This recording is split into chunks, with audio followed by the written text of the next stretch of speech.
Assalamualaikum warahmatullahi wabarakatuh.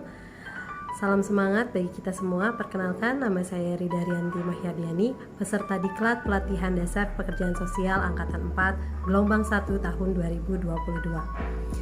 Di video kali ini, saya akan memaparkan hasil praktik belajar lapangan mengenai keterampilan dasar pekerja sosial di Balai Pelayanan dan Rehabilitasi Sosial PMKS Sidoarjo. Sebelumnya, saya akan menyampaikan deskripsi singkat mengenai Balai PRS PMKS Sidoarjo. Balai PRS PMKS Sidoarjo merupakan salah satu unit pelaksana teknis milik Dinas Sosial Provinsi Jawa Timur yang berada di Jalan Pahlawan 5 Sidoarjo. Dasar hukum dalam penyelenggaraan kesejahteraan sosial di Balai PRS PMKS Sidoarjo yaitu Pergub nomor 85 tahun 2018 tentang nomenklatur, susunan organisasi dan fungsi serta tata kerja unit pelaksana teknis daerah Dinas Sosial Provinsi Jawa Timur. Balai PRS PMKS Sidoarjo memiliki tugas pokok yaitu melaksanakan sebagian tugas dinas sebagai penampungan pertama atau sementara, pelayanan dan rehabilitasi sosial bagi penerima manfaat, gelandangan, pengemis, gelandangan psikotik, wanita tunasusila, dan anak jalanan, ketatausahaan serta pelayanan masyarakat. Kegiatan penyelenggaraan kesejahteraan sosial di Balai PRS PMKS Sidoarjo yaitu dengan objek penanganan 5 jenis PMKS yaitu gelandangan, pengemis, gelandangan psikotik, wanita tunasusila, dan anak jalanan. Dalam penyelenggaraan kesejahteraan sosial di Balai PRS PMKS Sidoarjo, fungsional pekerja sosial di Balai menerapkan keterampilan dasar pekerjaan sosial adalah sebagai berikut. Yang pertama yaitu keterampilan komunikasi dan relasi. Yang kedua, keterampilan wawancara dan konseling. Dan yang ketiga, keterampilan membangun jejaring atau kemitraan. Saya akan membahas satu persatu, yaitu yang pertama keterampilan komunikasi dan relasi.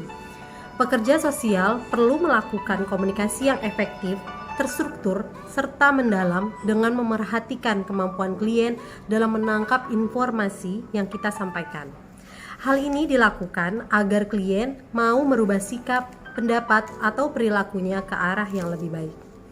Dengan terjalinnya komunikasi yang intens antara pekerja sosial dengan klien, maka terjalin dan terbangun relasi pertolongan, sehingga klien dan pekerja sosial dapat bekerja sama memecahkan permasalahan klien, serta meningkatkan motivasi dan harapan klien.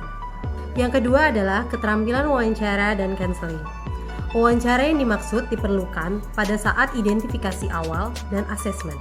Keterampilan komunikasi pada saat wawancara sangat diperlukan agar klien dapat mengungkapkan masalahnya secara mendalam, sehingga memudahkan untuk menyusun rencana intervensi yang dilakukan lebih efektif dan sesuai dengan permasalahan yang dialami klien.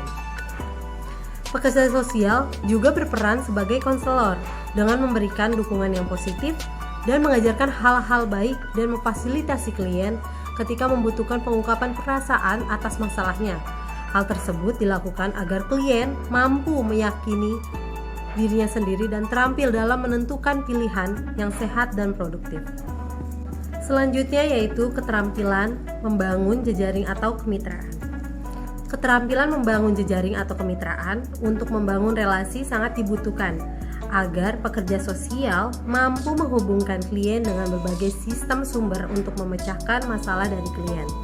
Contohnya, psikolog, perawat atau dokter ketika klien itu sakit, kita rujuk ke puskesmas, tokoh agama untuk memberikan bimbingan spiritual, dan dinas sosial tingkat 2. Faktor pendukung di dalam keterampilan dasar pekerja sosial di Balai PRS PMKS Sidoarjo berasal dari faktor internal dan eksternal. Faktor internal muncul dari pekerja sosial itu sendiri, misalnya jenjang pendidikan yang berakibat pada kemampuan dia berbicara yang bermakna persuasif dan mampu membuat nyaman klien untuk mengungkapkan segala masalahnya. Selain itu ada faktor eksternal, yaitu dari lingkungan klien itu berada yang akan membentuk karakter dari klien itu sendiri. Lingkungan yang baik akan membawa klien ke arah yang baik pula. Sementara itu, Faktor penghambat di dalam menerapkan keterampilan dasar bagi pekerja sosial dalam penyelenggaraan kesejahteraan sosial di Balai PRS PMKS Sidoarjo terkait juga dengan faktor internal dan eksternal. Faktor internal misalnya terkait dengan kondisi psikis atau kesiapan pekerja sosial dalam melakukan komunikasi saat wawancara. Selain itu, faktor eksternal yaitu terkait dengan kemampuan bahasa yang diterima klien, kepribadian klien yang introvert atau tertutup. Pada saat asesmen, klien memiliki gangguan psikis tertentu sehingga terkendala dalam proses pertolongan. Saran dan rekomendasi saya bagi Balai PRS PMKS Sidoarjo adalah bisa dilakukan berbagai macam keterampilan komunikasi. Salah satunya komunikasi yang intens dan mendalam dan tidak memaksa, agar klien mau terbuka tentang apa yang sedang dihadapi saat ini. Demikian video pemaparan saya mengenai keterampilan dasar pekerja sosial di Balai PRS PMKS Sidoarjo. Sampai jumpa, tetap semangat dan Assalamualaikum warahmatullahi wabarakatuh.